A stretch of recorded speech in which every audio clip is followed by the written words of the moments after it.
के साथ एक और मेरा सवाल है आपसे। जैसे अभी हमने बात की, आपने कहा कि बहुत सारे बच्चे छोटे होते हैं, जो थोड़े से ही बड़े होते हैं तो उनके घर में कोई ना कोई अनहोनी हो जाती है, कोई दुर्घटना हो जाती है, शुभ अशुभ हो जाते हैं।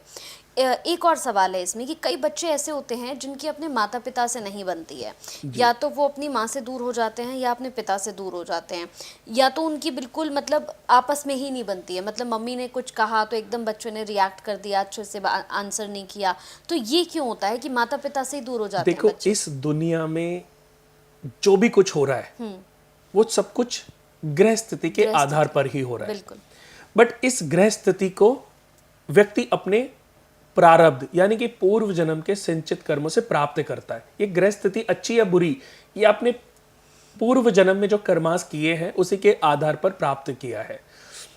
जो एक अच्छा घर मिल गया, मिडिल क्लास फैमिली में पैदा हुए, या आप रिच फैमिली में पैदा हुए, या एक लोअर फैमिली में पैदा हुए, ये सब आपके अपने प्रारब्ध रहे होंगे। उसी के आधार पर आपको घर मिला, क्योंकि भगवान की किसी से कोई दुश्मनी नहीं है।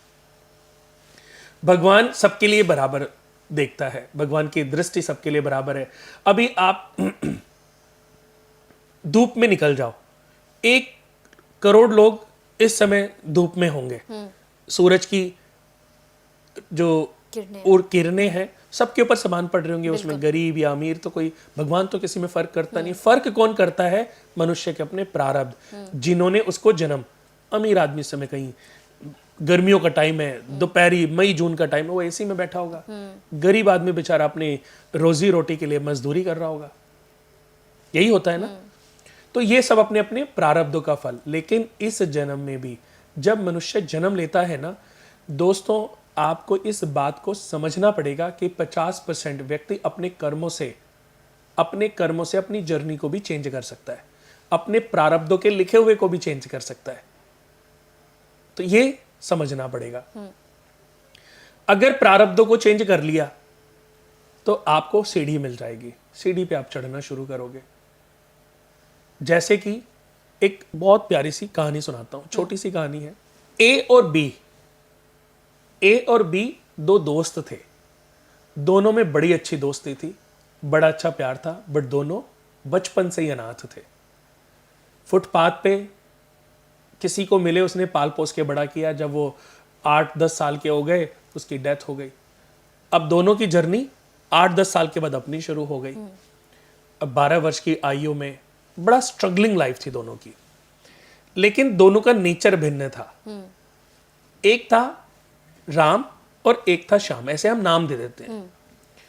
तो जो राम था वो बहुत शरीफ और बहुत ही सॉफ्ट व्यवहार का था, बहुत सॉफ्ट नेचर का था। और जो श्याम था वो थोड़ा तेज तर्रार था, वो थोड़ा हेरी फेरी भी कर लेता था, लोगों को पागल भी बना लेता था। मतलब अपने काम को निकालने के लिए किसी को भी पागल बनाना, झूठ बोलना उसे बखूबी आता था। तो लेकिन दोनों में दोस्ती बहुत अच्छी थी। और ऐसा दोनों का व्यवहार था कि अगर राम खाना खाने बैठा है और कोई उसके द्वार पर कोई उससे खाना मांग ले, कोई भूखा है, डॉग भी अगर आ जाए ना, तो वो अपना खाना उस डॉग को, स्वान को दे देता था। तो ये उसके, वो ऐसा ही इमोशनल था। लेकिन शाम दूसरे का खाना भी छीन के खाने में तत्पर रहता था, उसको बस मौका चाहिए। जब दोनों 12 वर्ष के हुए तो दोनों को किसी ने बताया कि पास के एक जंगल में एक बहुत बड़े ऋषि तपस्वी आए हैं। और वो बता देते हैं कि किस कर्म की सजा इस जन्म में आप भोग रहे हो। आपके पूर्व जन्म का और इस जन्म का लेखा जोखा वो सब बता देते हैं। तो उन्होंने बातें सुनी तो उन्होंने मन में आया कि चलो यार हम भी पूछने चलते हैं, हमें किस जन्म की कौन सी सजा मिली जिसकी वजह से हम दोनों फुटपाथ पे मिले किसी को, और जिसने हमें पाल पोस के बड़ा करने की कोशिश की उसकी भी डेथ हो गई। तो 8 वर्ष से फिर हम अनाथ हो गए। और स्ट्रगलिंग लाइफ, बेकार, बिल्कुल शरीर पे कपड़े नहीं और ऐसी लाइफ। तो दोनों को एक दूसरे की बात समझ आई और दोनों ने कहा ठीक है चलते हैं। दोनों ने, ये कर्म की परिभाषा है दोस्तों, जो कहते हैं ना कर्म सब कुछ भाग्य में लिखा गया है, तो ये वही मैं समझाने की कोशिश कर रहा हूँ। और हर माता को, हर पिता को ये कहानी अपने बच्चों को दिखानी है, बच्चों को समझानी है आप इसको डाउनलोड करें, अपने जितने भी यार दोस्त हैं, उनके छोटे बच्चे, उन सबको ये कहानी भेजें। इस कहानी से बहुत कुछ सीख मिलेगी। तो दोनों ने कहा कि चलो उनसे मिलके आते हैं, ऋषि मुनि से। जो ऋषि मुनि आए हुए पास के जंगल में है, वो तपस्या में लीन है, लेकिन कोई भी जाता है तो वो उनको बताते हैं। तो वो चल दिए। अब आप हमेशा देखोगे जो सीधा इंसान होता है ना, उसके अंदर धीरज भी ठूस ठूस के भरा होता है, और जो तेज होता है ना, उसको हर चीज में जल्दबाजी होती है। तेज चलना, तेज करना, तेज ये तेज वो, बहुत ज्यादा फॉरवर्ड होने की कोशिश करता है। तो जब वो जंगल में जा रहे थे तो अचानक, तो राम थोड़ा सा धीरे धीरे चल रहा था और श्याम थोड़ा आगे चल रहा था, तेज तेज। तो अचानक श्याम ने देखा, करीबन अब ये जो फासला है 250-300 मीटर का था। अच्छा। तो श्याम ने एक आवाज सुनी कि बराबर में कोई शायद एक गड्ढा सा है और वहां से कोई आवाज आ रही है। तो उसने कुएं में उसने झांक के देखा, तो एक कुआं था वो, और उसमें एक आदमी गिर गया था। तो उसने बोला, बेटा मैं कल से फंसा हुआ हूँ इसमें, गिर गया हूँ गलती से, और रात के अंधेरे में मैं गिर गया था, तो मुझे निकाल दो, भगवान तुम्हारा भला करेगा।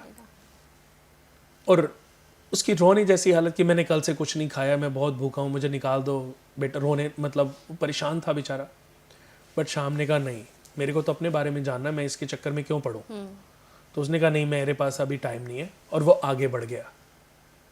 अब जब आगे बढ़ रहा था तो वो 50 मीटर भी आगे नहीं गया होगा, अचानक उसने देखा कि उसके पाँव के नीचे से कोई आवाज आई है।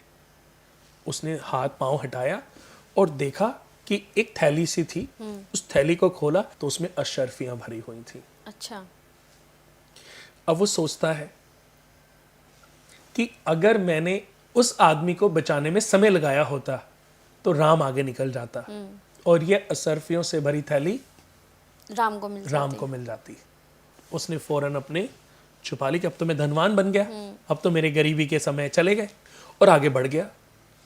और वहां जहां वो तपस्वी तपस्या कर रहे थे, वहां पर जाकर के बैठ गया,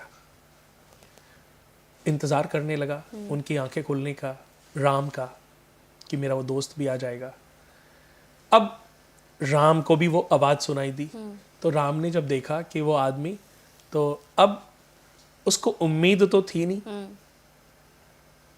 लेकिन फिर भी उसने फिर से कराते हुए बोला कि बेटा मुझे बाहर निकाल दो, मैं कल से भूखा हूँ, मैंने कुछ नहीं खाया है, और भगवान आपका बहुत भला करेगा, मैं आपका ज़िंदगी भर ये उपकार नहीं भूलूंगा। तो उससे देखा नहीं गया, क्योंकि वो तो मैंने बताया ही था कि बहुत ही इमोशनल था। उसने अपनी जो लोवर था, फटा पुरानी जो पैंट थी, जो शर्ट थी, उसको खोल के एक रस्सी बनाई और एक लकड़ी में दोनों बांध के, और किसी तरीके से उसने पूरी जुगत लगाई, थोड़ा समय लगा और उसको बाहर निकाल दिया।